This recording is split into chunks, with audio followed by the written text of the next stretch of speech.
नमस्कार दोस्तों, स्वागत है आप सभी का हमारे यूट्यूब चैनल सरल पढ़ाई जोन में। आशा करता हूँ आप सभी की तैयारी अच्छी चल रही होगी। आज हम पॉलिटी की सीरीज में प्रस्तावना के 30 महत्वपूर्ण क्वेश्चनों की एक सीरीज लेकर आए हैं। प्रस्तावना से संबंधित थ्योरी की क्लास हमने पहले अपने यूट्यूब चैनल पर अपलोड कर दी गई है। कृपया वहाँ जाकर पहले उस क्लास को अच्छे से देखें ताकि आपको प्रस्तावना के क्वेश्चन करने में आसानी हो सके। तो इसी सीरीज को आगे बढ़ाते हुए हम आज का पहला क्वेश्चन देखने वाले हैं। आज का हमारा पहला क्वेश्चन है कि भारतीय संविधान की प्रस्तावना में भारत को क्या कहा गया है। तो भारत को क्या कहा गया है प्रस्तावना में? भारत को कहा गया है गणराज्य।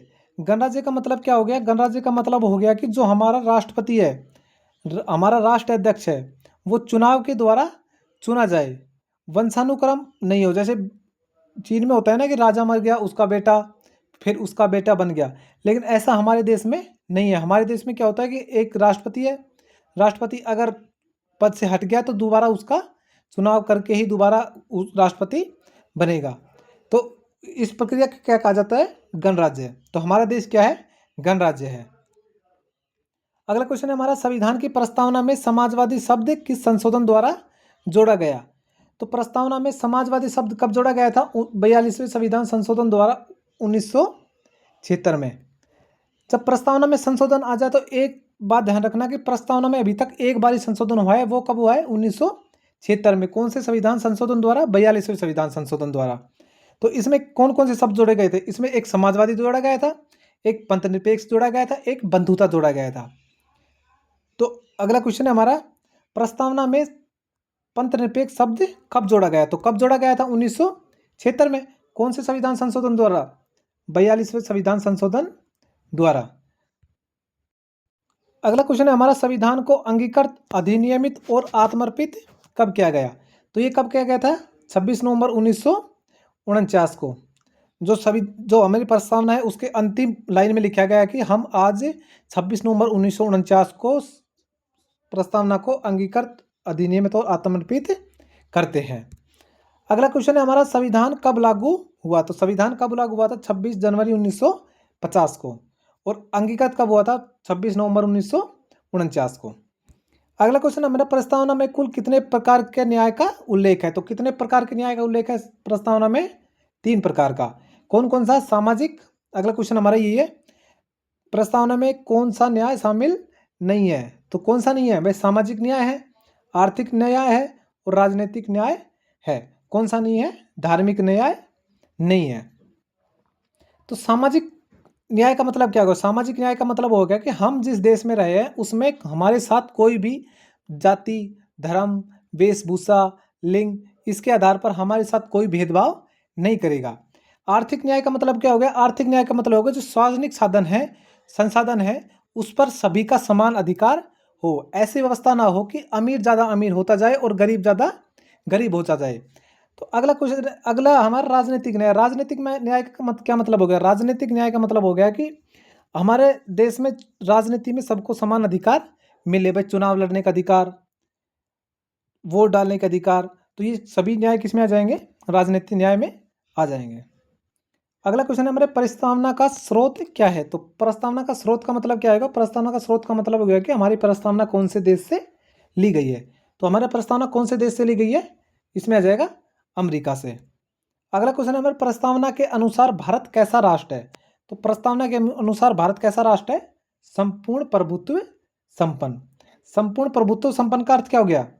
संपूर्ण प्रभुत्व संपन्न का अर्थ हो गया कि जो भी भारत निर्णय लेता है वो स्वयं के विवेक की शक्ति के आधार पर लेता है। किसी बाहरी देश का आधार पर हम निर्णय नहीं लेते। किसी बाहरी देश का हमारा अधिकार हम पर नहीं है। अगला क्वेश्चन है हमारा, प्रस्तावना में स्वतंत्रता कितने विषयों की दी गई है? पर कितने प्रकार की स्वतंत्रता दी गई है हमारे प्रस्तावना में? 5 प्रकार की स्वतंत्रता। कौन कौन सी है? विचार, अभिव्यक्ति, विश्वास, धर्म और उपासना। ये कितने प्रकार की स्वतंत्रता दी गई है? 5 प्रकार की। अगला क्वेश्चन है हमारा, हम भारत के लोग शब्द क्या दर्शाते हैं? तो हम भारत के लोग शब्द क्या दर्शाते हैं कि हमारा देश क्या है? लोकतंत्र है। अगला क्वेश्चन हमारा, प्रस्तावना संविधान का कौन सा भाग है? तो प्रस्तावना संविधान का कौन सा भाग है? प्रस्तावना संविधान का क्या है? एक परिचय पत्र है। भाई अगर पूछे कि तुम्हारे संविधान में क्या है, तुम्हारे संविधान का मूल भाव क्या है, तो अगर हमें संविधान का मूल भाव समझाना है तो क्या करेंगे, हम उसको प्रस्तावना पढ़कर बता देंगे कि हमारे संविधान में ये चीज़ें दी गई है, जैसे स्वतंत्रता है, समानता है, न्याय है, बंधुता है, प्रभुत्व संपन्न है, गणराज्य है। तो ये हमारे क्या है, संविधान की एक भावना है। अगर हमें संविधान के बारे में बताना हो वो थोड़ी संक्षिप्त शब्दों में, तो हमें क्या बता देंगे, प्रस्तावना को पढ़कर बता देंगे। अगला क्वेश्चन है, प्रस्तावना में बंधुता का उद्देश्य क्या है। भाई बंधुता का उद्देश्य क्या हो गया, राष्ट्रीय एकता। भाई भाई भाई रहेंगे तो हम क्या हो गया, हमारे देश में एकता को बढ़ावा मिलेगा। अगला क्वेश्चन है हमारा, प्रस्तावना में समानता किसकी दी गई है। तो प्रस्तावना में किसकी समानता दी गई है, अवसर की समानता और स्थिति की समानता। इसमें क्या जाएगा, दोनों। भाई सभी को समान अवसर मिले और सभी को समान प्रतिष्ठा, या समाज में सभी को समान स्थिति मिले। अगला क्वेश्चन है हमारा, प्रस्तावना में लोकतंत्रात्मक शब्द क्या दर्शाता है। लोकतंत्रात्मक शब्द क्या दर्शाता है, जनता का शासन, जनता के लिए जनता का द्वारा शासन, ये क्या दर्शाता है, लोकतंत्रात्मक शासन को दर्शाता है। अगला क्वेश्चन हमारे, प्रस्तावना में कितने आदर्श हैं। प्रस्तावना के कितने आदर्श हैं, 4 आदर्श हैं। अगला क्वेश्चन है, प्रस्तावना में व्यक्ति की गरिमा किससे जुड़ी हुई है। किससे जुड़ी है व्यक्ति की गरिमा, बंधुता से। अगला क्वेश्चन है, प्रस्तावना में स्वतंत्रता किसकी नहीं दी गई। कौन सी स्वतंत्रता नहीं दी गई प्रस्तावना में, तो कौन कौन सी दी गई है, विचार की दी गई है, अभिव्यक्ति की, विश्वास की, धर्म की, उपासना की। तो कौन सी नहीं दी गई है, संपत्ति की स्वतंत्रता नहीं दी गई है। अगला क्वेश्चन है हमारा, प्रस्तावना में राष्ट्र की एकता और अखंडता किस शब्द संशोधन द्वारा जोड़े गए। तो अभी तक कौन सा संशोधन हुआ है प्रस्तावना में, 42वां। तो 42वें संविधान संशोधन द्वारा जोड़ा गया था। अगला क्वेश्चन है हमारा, प्रस्तावना में कितनी बार संशोधन हुआ है। तो अभी तक कितनी बार संशोधन हुआ है प्रस्तावना में, 1 बार। अगला क्वेश्चन है हमारा, प्रस्तावना संविधान का भाग है या नहीं। तो प्रस्तावना संविधान का भाग है या नहीं, इसमें क्या जाएगा, हाँ, इसमें प्रस्तावना संविधान का भाग है। तो वो कौन से वाद में कहा गया था, ये केशवानंद वाद में, केशवानंद भारतीवाद में। ठीक है, ये क्वेश्चन ध्यान रखना। अगला क्वेश्चन है, प्रस्तावना को संविधान की आत्मा किसने कहा। तो प्रस्तावना की संविधान की आत्मा किसने कहा है, ठाकुर दास भार्गव ने। अगर आ जाए कि मौलिक अधिकार को किसने कहा है, तो मौलिक अधिकार को किसने कहा संविधान की आत्मा, जवाहरलाल नेहरू ने। अनुच्छेद 32 को किसने कहा है, अंबेडकर साहब ने। तो ये कई कोटेशन है जो आपको ध्यान रखनी है। अगला क्वेश्चन है हमारा, प्रस्तावना गणराज्य का अर्थ है। तो प्रस्तावना में गणराज्य शब्द लिखा है, उसका अर्थ क्या है। तो उसका अर्थ क्या हो जाएगा, वंशानुगत शासन नहीं। जो वंशानुगत शासन होता है वो हमारे देश में नहीं है। हमारे देश में क्या होता है कि जो राष्ट्र अध्यक्ष है वो चुनाव के द्वारा चुना जाता है। अगला क्वेश्चन है हमारा, प्रस्तावना का आधार कौन सा प्रस्ताव था। तो प्रस्तावना का आधार कौन सा प्रस्ताव था, उद्देश्य प्रस्ताव, जो किसने पेश किया था, जवाहरलाल नेहरू ने। कौन सी बैठक में, 5वीं बैठक में। कब, 13 दिसंबर 1946 में। ये क्वेश्चन ध्यान रखना, बहुत बार एग्जाम में ये क्वेश्चन पूछा गया है। अगला क्वेश्चन है, उद्देश्य प्रस्ताव किसने प्रस्तुत किया। तो उद्देश्य प्रस्ताव अभी बताया था ना, किसने प्रस्तुत किया है, जवाहरलाल नेहरू ने। अगला क्वेश्चन है हमारा, उद्देश्य प्रस्ताव कब प्रस्तुत किया गया। उद्देश्य प्रस्ताव कब प्रस्तुत किया गया था, 13 दिसंबर 1946 को।